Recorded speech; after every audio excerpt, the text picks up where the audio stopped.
많은 사람들이 인생의 자리에서 넘어지는 경우를 보면 스스로 강하다고 자신 있게 여기는 부분에서 곧잘 넘어지곤 합니다.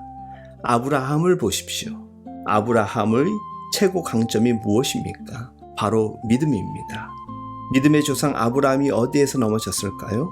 믿음에서 넘어졌습니다.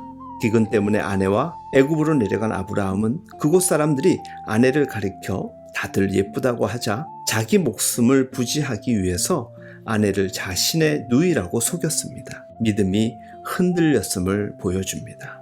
모세의 최고 강점은 무엇이었습니까? 민수기 12장 3절 말씀은 이 사람 모세는 온유함이 지면에 있는 모든 사람보다 승하더라 라고 전하고 있습니다. 온유함입니다. 그런데 그런 모세가 가나안 땅에 들어가지 못했던 이유가 무엇이었습니까?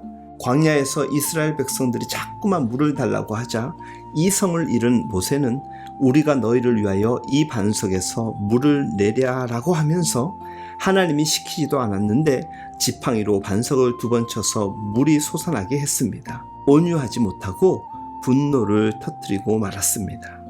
저는 이들의 실패를 보며 다시 한번 많은 것을 깨닫게 됩니다.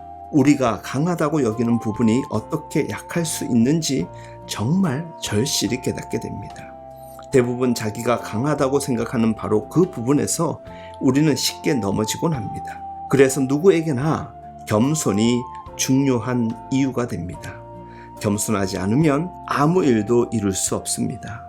근래 들어 아침 기도회를 마친 후 등산을 자주 하곤 합니다.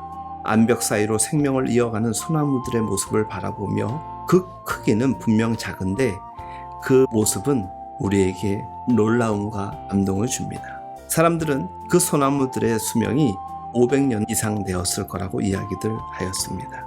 그 말에 깜짝 놀라 유심히 살펴보았더니 나무가 크지는 않지만 바람이 부는 방향과 반대 방향으로 구부러져 있는 모습이 범상치 않아 보였습니다. 심지어 그 나무의 뿌리가 수십 미터나 뻗어나가 있음을 곳에서 확인할 수 있었습니다. 그러고 보면 500년을 살아남기 위해서는 순응하는 자세도 필요했었겠구나 생각해 됩니다. 바람과 맞서 싸우려 하지 않고 바람이 불면 구부러지기도 하고 낮아지기도 해야 하는구나. 1000년을 버티기 위해서는 더 인내 있게 살아 생존했었겠구나 깨닫게 됩니다. 여러분, 진리는 이와 같은 것입니다. 실력은 깊게, 그러나 자세는 낮게, 항상 겸손히. 우리가 이와 같은 자세를 잘 유지해야 세상 가운데 승리할 수 있습니다.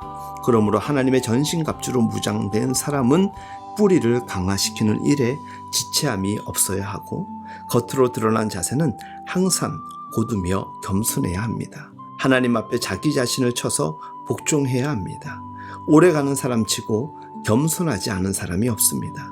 하나님께서는 우리에게 더 많은 능력을 주시고 은혜 주실 때마다 항상 그 앞에 엎드릴 줄 아는 신실한 사람, 하나님 앞에 자기 자신을 쳐서 복종할 줄 아는 겸손한 사람들이 된다면 하나님께서 우리를 통해 놀라운 일들을 이루어 주실 것으로 확신합니다. 오늘도 우리에게 허락된 이 하루를 담대함과 겸손함의 균형을 유지하며 파이팅하는 우리 모두의 기쁜 하루, 승리하는 하루 되길 예수님의 이름으로 응원합니다.